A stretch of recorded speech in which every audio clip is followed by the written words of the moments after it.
aujourd'hui les différents arguments sur la légalité de la nomination du juge Nadon à la Cour suprême. Le premier ministre Harper a nommé le juge Nadon à la fin du mois de septembre, une nomination qui a rapidement été contestée. Je parle de tout ça avec Stéphane Beaulac, il est constitutionnaliste et professeur de droit à l'Université de Montréal. Professeur Beaulac, bonjour. Bonjour, M. Auger. Rappelez-moi un peu pourquoi la nomination du juge Nadon a été contestée. Écoutez, tout simplement, c'est que c'est la première fois qu'un des trois juges qui viennent de la juridiction du Québec à la Cour suprême pour les nominations à la Cour suprême du Canada vient de la Cour fédérale. La Cour fédérale d'appel, précisément ici. Il y a toujours eu des juges de nommés à partir des cours d'appel et la Cour supérieure du Québec. Et au niveau juridique comme tel, il y a un point d'interrogation de savoir si les dispositions habilitantes, les articles 5 et 6, et on va en parler dans un moment, le permettent. C'est essentiellement ça, le débat qui est entendu aujourd'hui. C'est un renvoi. À quelle question exactement la Cour doit répondre? Bien, deux questions. La problématique, si je puis dire, pour le définir de façon plus large, c'est, vous l'avez dit en introduction, est-ce que la nomination de Marc Nadon est légale? Est-ce qu'elle est autorisée par la loi? Précisément, maintenant, ça se sépare en deux questions. La première question est de savoir, est-ce que, en vertu des dispositions originales de la loi sur la Cour suprême du Canada, on pouvait faire une telle nomination? Et compte tenu du fait qu'il y a eu une intervention à la mi-octobre, au 20-22 octobre, pour préciser le sens des deux dispositions applicables, la deuxième question posée à la Cour, c'est de savoir, eu égard à l'intervention du gouvernement fédéral, est-ce que ça valide, ça confirme, ça renchérit sur la légalité de la nomination? Donc, c'est fort technique, je vous l'avouerai. Là. L'enjeu est intéressant, mais les argumentaires qui sont mis de l'avant devant la Cour aujourd'hui, je les écoutais ce matin, là, c'est tellement technique. Oui, ça ne devait pas être extraordinairement bon pour les codes d'écoute du canal de la Cour suprême. Non, mais probablement pas. Des pilules pour dormir. Oui. Mais qu'est-ce que la décision... Est-ce qu'on peut vraiment penser que la Cour suprême va dire non, ce monsieur-là a été nommé par le premier ministre pour siéger avec nous, mais non, on ne le veut pas?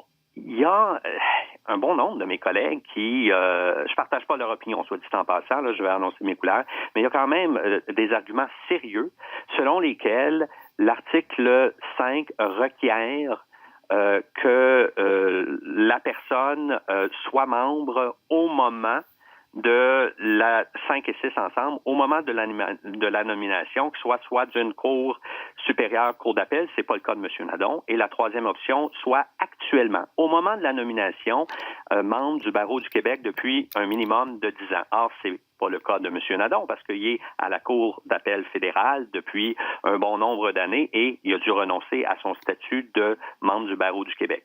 L'argument technique dont je parlais un peu plus tôt, c'est ça. Est-ce qu'on doit comprendre le terme inscrit comme inscrit actuellement ou ayant été inscrit pendant 10 ans? Mais est-ce que ça place pas la Cour suprême dans une drôle de situation de se prononcer sur un de ses membres éventuels? Puis est-ce que ça diminue pas, quoi que le jugement puisse être, la crédibilité du jugement?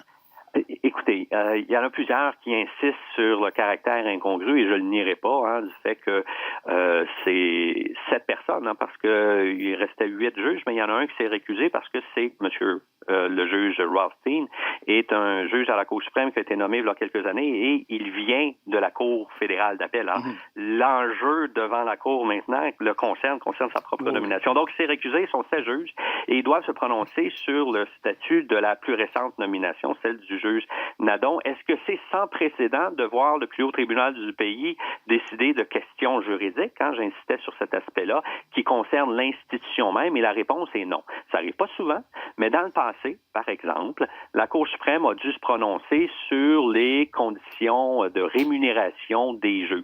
Oui. La Cour suprême a dû se prononcer sur des questions d'impartialité, d'indépendance. Mais c'est pas comme avoir le juge Nadon à ses côtés ou pas pendant les prochaines années. Il n'y a pas cet aspect personnel, mais vous, quand même, vous serez d'accord avec moi que quand on parle des enjeux financiers, rémunération des juges, et qu'on doit décider pour nous, dans un sens, il y a aussi un conflit d'intérêts, si je puis dire, dans un sens, et ça n'a pas, à long terme, à tout le moins, miné la crédibilité de l'institution comme telle de la Cour suprême du Canada. Est-ce qu'on peut s'attendre à une décision rapide dans un cas comme celui-là? Bien, moi, hier, je parlais avec un collègue, puis je lui disais, Si j'étais parieur puis j'avais un 5 à mettre, je penserais qu'on décide sur le banc pour régler la question au plus vite. Ça arrive pas souvent à la Cour suprême. Ça exige d'avoir l'unanimité. Et bon, si on décide sur le champ, c'est-à-dire séance tenante, selon le jargon du milieu, on pourrait faire suivre les motifs détaillés dans 6 mois. Pour mémoire, on se rappellera, on avait fait ça dans Daigle-Tremblay parce qu'on devait décider sur une question d'avortement. On a décidé sur le champ et les raisons, les motifs du jugement sont arrivés quelques 4-6 mois plus tard. Et là, ça réglerait le problème immédiatement. Or, aujourd'hui, ce matin, j'écoutais les audiences et de par les questions, je me suis dit, oh, mes amis, c'est loin d'être clair qu'il y a initialement, à tout le moins, unanimité des 7 membres de la Cour suprême qui auront à se prononcer là-dessus, auquel cas, ça rend absolument impossible de décider ça de façon expéditive. Stéphane Beaulac, constitutionnaliste et professeur de droit à l'Université de Montréal, merci beaucoup d'avoir été avec nous. Ça me fait plaisir, M. Auger. Au revoir. Au revoir.